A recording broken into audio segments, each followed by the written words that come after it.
Hey, how's it going, friends, and welcome back to my channel. So today's video is going to be a little bit different than my regular videos, and I'm going to be joined by a very special guest who is none other than my sweet wife. So I'm gonna snap my fingers and I'm gonna summon her because it's the patriarchy. Honey, you were supposed to appear on the chair when I snap my fingers. Anyway.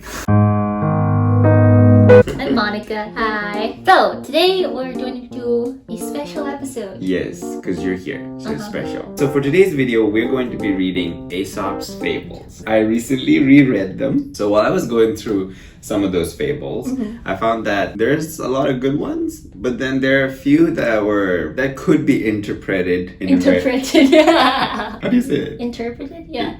Interpreted in the wrong way. Wrong way. They're supposed to be moral stories, right? There should be a pretty obvious one. Yeah, it's not always clear from the stories. I'm going to read through some of the stories and we'll see if you can guess the moral for those. If you do, you get a point. If you can't, then I get a point. I'm definitely gonna win. Okay, so the first one is the frogs and the ox. An ox came down to a reedy pool to drink. As he splashed heavily into the water, he crushed a young frog into the mud. Oh no. Yeah. Okay. Sad. The old frog soon missed the little one and asked his brothers and sisters what had become of him. "Great big monster," said one of them, "stepped on little brother with one of his huge feet." "Big was he?" said the old frog, puffing himself. "Was he as big as this?" "Oh, much bigger," they cried. Oh, this story. I actually know this story. This is a famous Aesop's fable in China, or at least in the Chinese storybooks I used to read when I was a kid. "He could have not been bigger than this." But the little frogs all declared that the monster was much, much bigger, and the old frog kept puffing herself out more and more until she burst. Okay, so what do you think the moral of that story was? That's a great question. Yeah. Don't be so full of hubris or you puff yourself up. Actually, that was the same thing going through my mind when I was reading it. The moral of this story is apparently do not attempt the impossible. Kind of contrary to what we think of as the lesson we teach our young ones now. Right? Always like reach for the moon and stars. That's kind of the opposite. Yeah. Because like everybody has different definition of like what's impossible. You didn't get that one. But that was pretty close. I think you should get a point for that one. The Okay. pity points. Pity points. 1 point.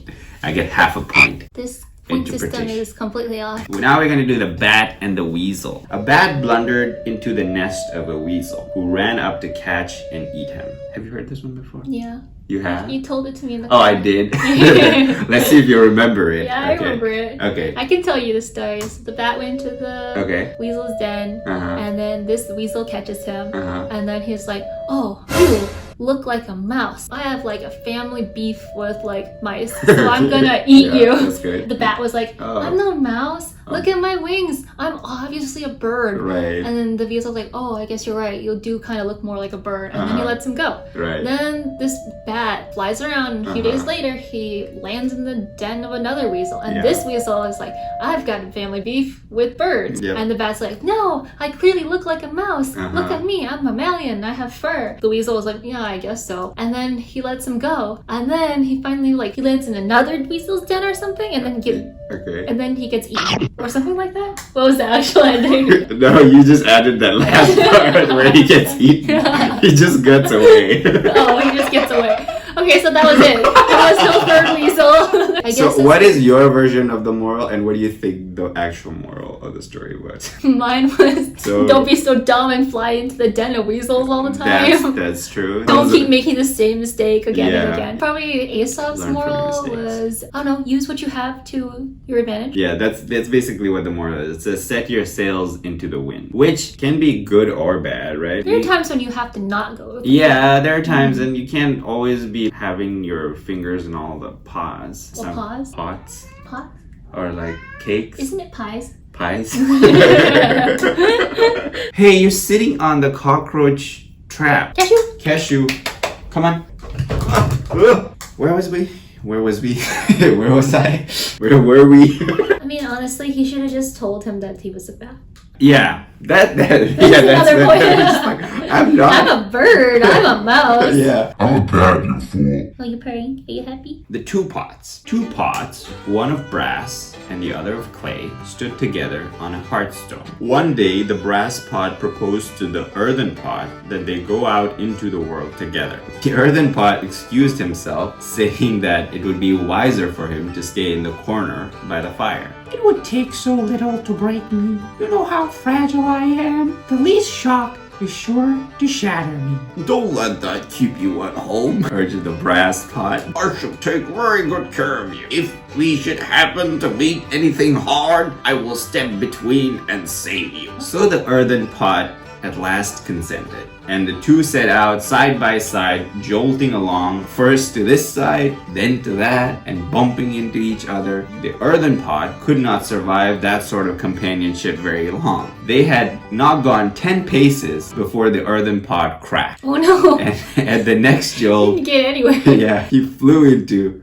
1,000 pieces. So, what do you think is the moral of that one? I think you should know your friends' limits, and I think you should know your own limits if you're the urban pot. Don't get peer pressured into doing things that aren't good for you. We all have different limits. Yeah.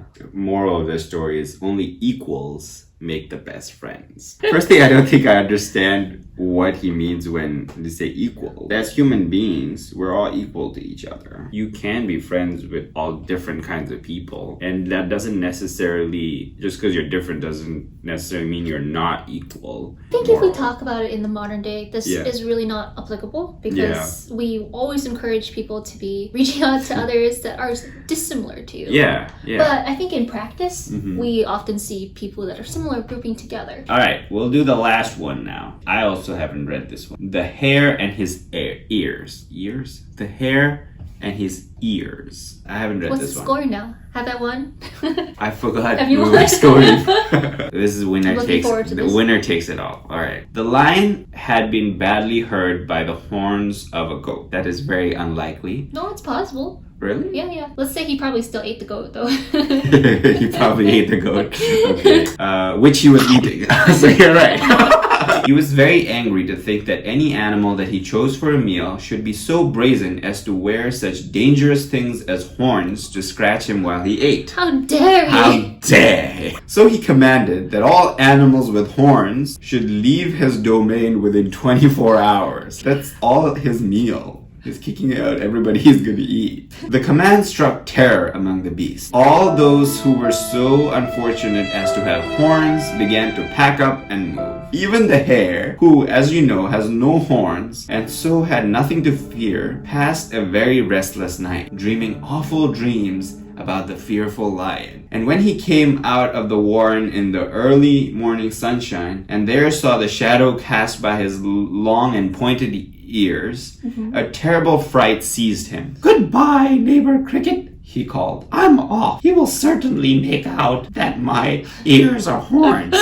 No matter what I say. Is that it? Yeah, that's it. That's it. You're just being silly. Yeah, he is being silly. Yeah. So don't be silly. Don't be overcautious. The moral is, do not give your enemies the slightest reason to attack your reputation. Your enemies will seize any excuse to attack you. Your reputation is important. Yeah. But it's also malleable. Anybody can make up anything about you, you know? Right. It's not really under your control. You have the illusion that your reputation is under your control. It's really not. I feel like if that was your only motivation to do things, then you would do anything for it. If you had to do bad things to keep your reputation, you would then do that. I mean, it's not a bad idea to keep it spotless. It should also be clear to you. So it's much more important what you're accountable to yourself. So that was it. That was all the fables that we thought were kind of strange. We basically didn't agree with any of them. The moral from that is that don't just believe whatever is there written, a moral to that? Written down. I'm just making this as we go. Use your brain. Use your brain.